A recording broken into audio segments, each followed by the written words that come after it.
Alright. Examining the Solo Beats 3. Try to get as zoomed in as we can here without losing too much picture quality. Yeah, 3x3. Okay, let's stick to 3x7. Zoom. Okay. So, whoop, getting a little hazy. This solder connection is good. There are four solder connections on this particular point. If you can see all four of them. If I can kind of elevate this somehow. No, I can't. Not even gonna try. Alright, but let's see if I can get an overhead view without casting too big of a shadow. This solder point is solid.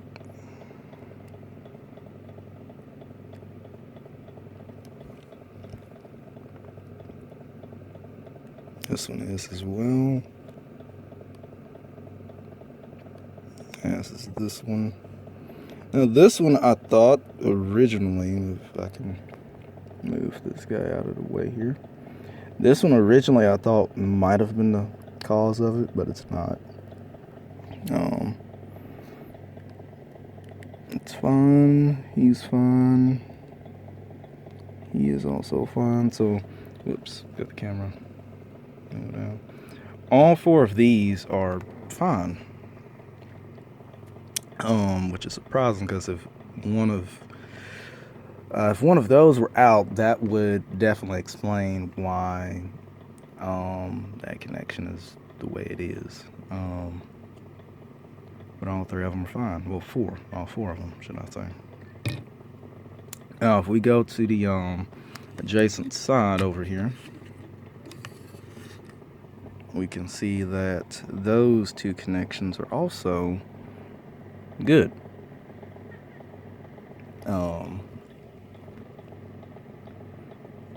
You got your solder connection right here.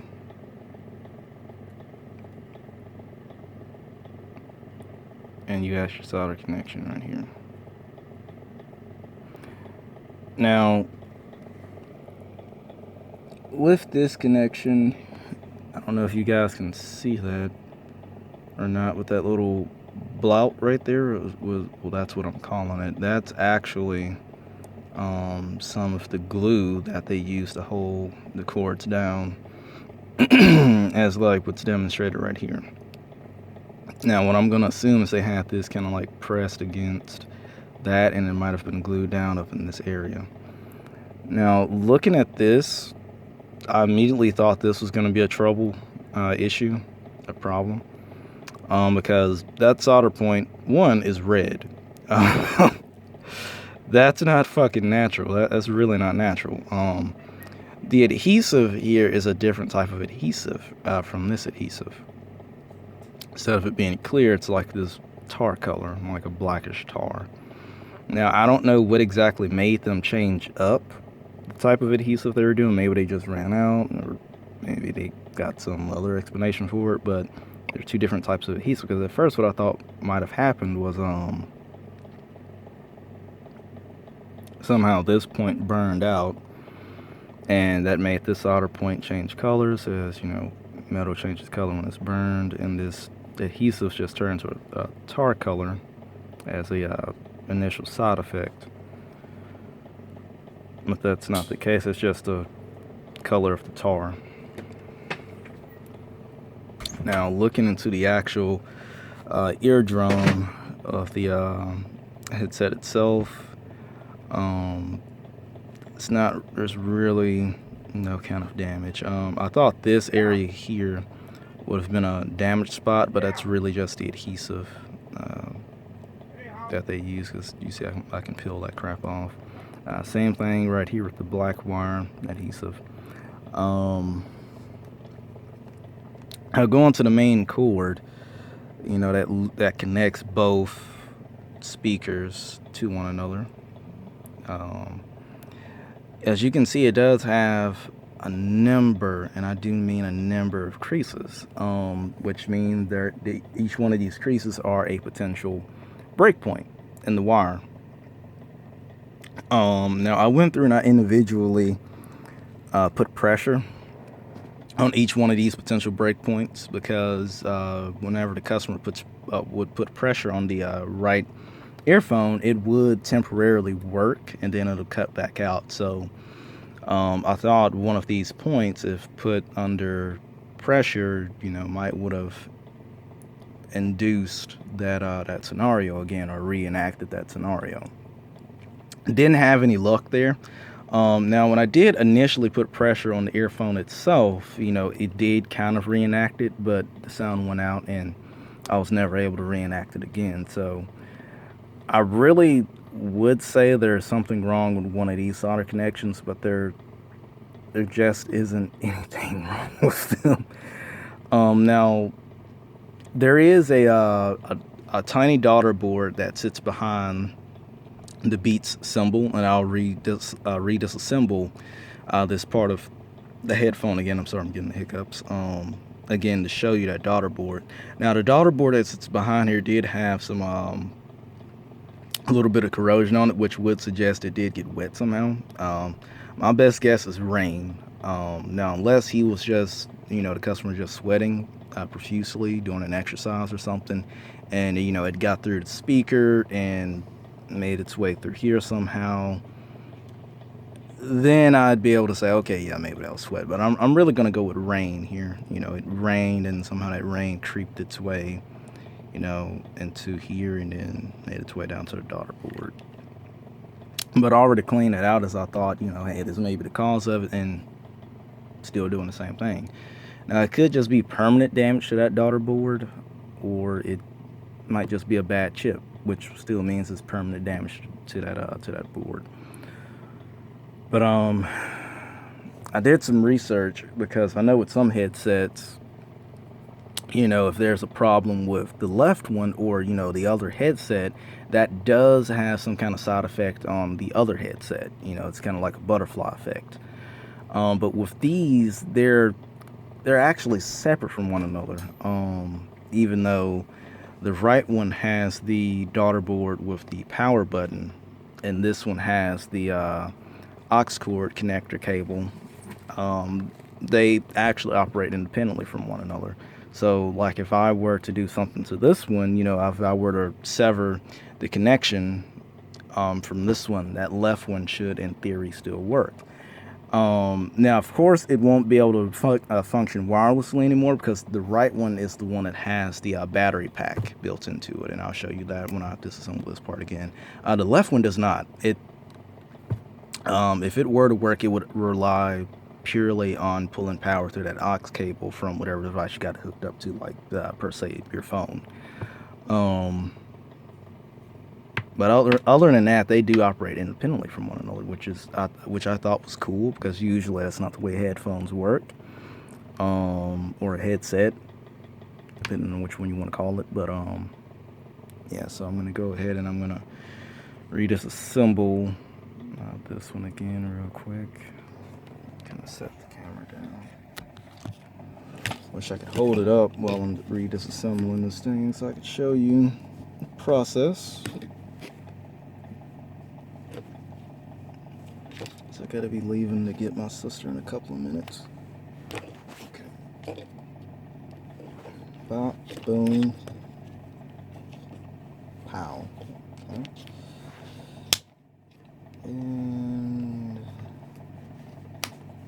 nearly there.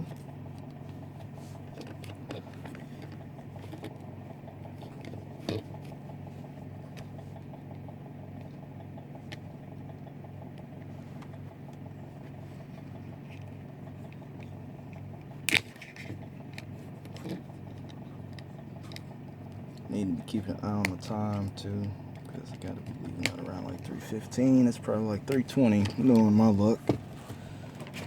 I always lose track of time when I'm doing stuff like this. It was 3:23. Yep, like I said, I always lose track of time. Okay, so let's go ahead and pick the camera up and examine this puppy. All right, so oh, there we go. This is the battery. This is the power button and its solder connectors. This is the battery connector. The other connector that's in here, this one here, that's actually for the speaker. Now, potentially, if there was still the possibility of there being a bad connector, this would be it. The battery is fine. The battery connector is fine. You know, it powers on wirelessly, and it's able to sustain itself no problem. You can see where these cords run from the main cord, and they split into these. They run through underneath the battery and to the speaker. Now, right here is where that liquid damage was, and I cleaned it off. I think you can still see like a little speck right there. Yep, you still can. But I cleaned it off. It was actually all in front of this, all on the side of it, stuff in here mostly. I even came over in here and I cleaned off some.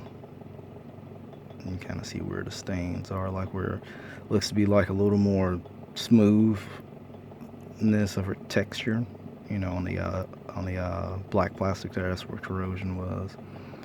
But I cleaned that off, and still no avail to get the unit back working, you know, this side of it in particular at least.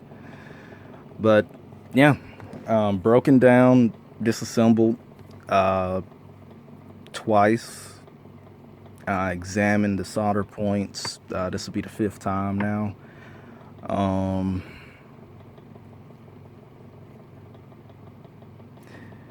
What I'm gonna boil it down to is a bad chip that's on the daughter board, because you can see there's 2 chips, and then there's a array of 4 chips right there.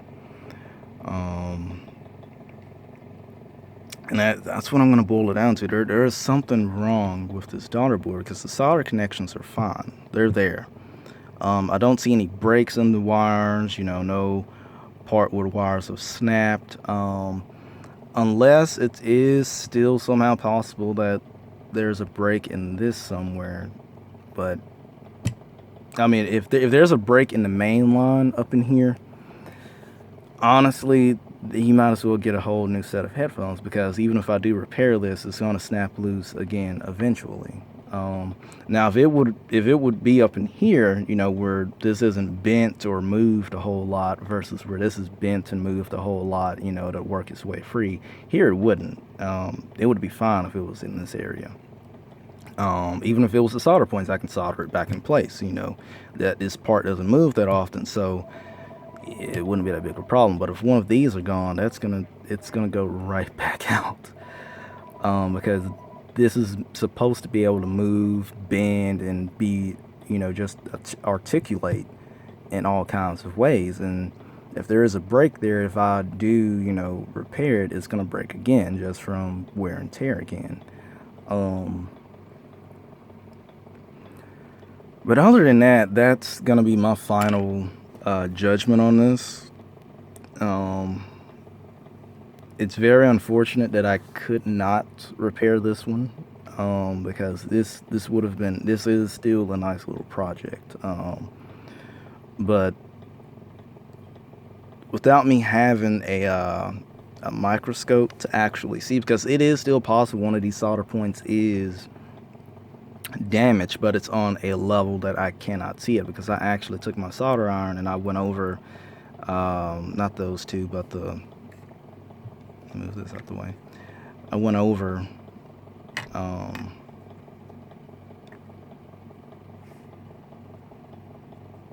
those there. I went over those, you know, the ones underneath my thumb there. Now, I did touch up on the one to the far right here, because that's your live, and the other one is just ground, just to make sure. And still no change. It's still doing the same thing. So that's why I'm led to believe there's something wrong with this daughter board. Unfortunately, I can't repair that because I don't have one microscope to be able to make sure it's down and on there properly. Two, I don't have the solder tweezers, to hold it in place and solder it at the same time, because that's the problem here. I got to hold it in place and solder at the same time.